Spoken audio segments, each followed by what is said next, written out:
So I am in Omaha, Nebraska, and a call just came in saying that the air conditioner for the lobby customer area is not working. I have no idea what kind of business this is, but apparently it's some kind of business, and their AC went out.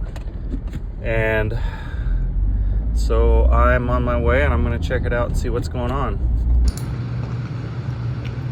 The thermostat looks like it's working, and air handlers are working. There's air moving, so seems like everything's working up here. Let's check outside. This business has no cooling at all in their customer area, and it's pretty warm this week, so they want us to do whatever we can to fix it.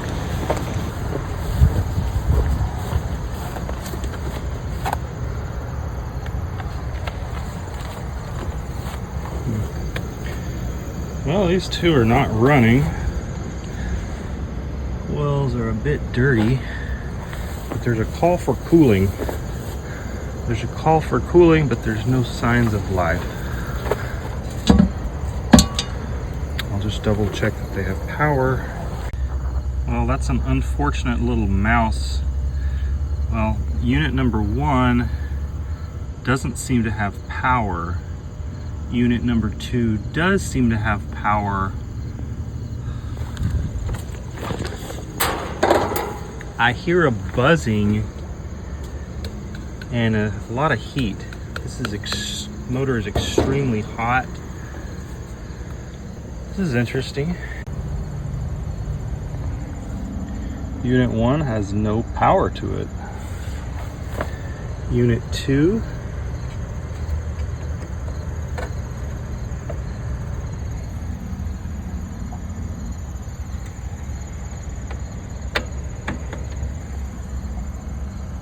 Unit 2 has 240 volts. Let's turn this on. 240 volts. So the fuses are good. Let's see what's going on with it. So the black and red wires, the ones on the back of that contactor, those are the wires that go to the compressor. I'm just going to check to make sure the compressor is not shorted or anything. So I connected to the red and black of the compressor, and I'm seeing OL. That's probably a bad sign. So on the compressor, there's labeled S and R. So this is the start.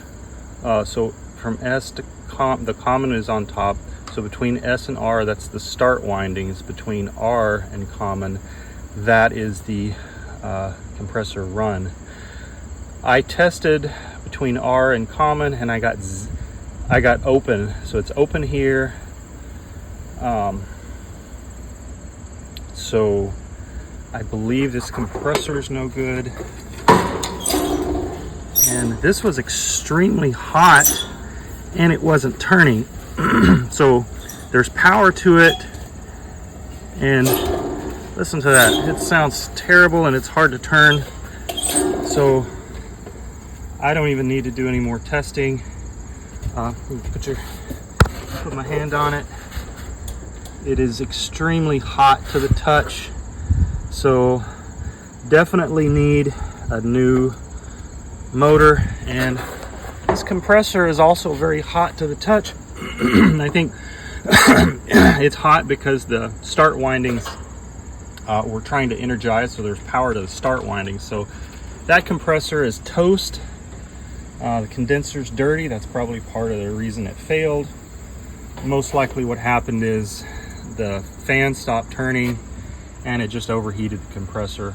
So need a new compressor, new fan, coil cleaning. Capacitor is actually good. The contactor looks good. So given the age of this unit, it's possible that they would just replace the whole condenser. Anyway, I'm gonna go on and look at the next unit. This unit has a tripped, there's no power to the disconnect. So I assume that the I assume that there's a tripped breaker inside, so I'm not going to do anything until I make sure there's no direct shorts to ground. Okay, so I connected one lead of the multimeter to the R of the compressor, and I've got them set to ohms, and I'm going to touch the other side to ground, whatever is ground. Here, I'll touch it to the condenser, and I'm seeing 1.21, about 1 ohm from the compressor to ground. So we have a shorted compressor. Just for fun, I'm going to check between R and C. 0.7 ohms. Yeah. So that's not good. So we've got 2 units here. One has a shorted compressor, one has an open compressor and a bad fan. So either way, I'm not going to be able to fix it today. All right, so we weren't able to get any work done on this system today. We'll give them a quote for the work that needs to be done. It's very likely that they're going to give them a quote for for 2 new condensers, possibly just an entirely new system. The air handlers, everything else looked good, so I assume it's just going to be the new outdoor units. So that's it for today. Thanks for watching.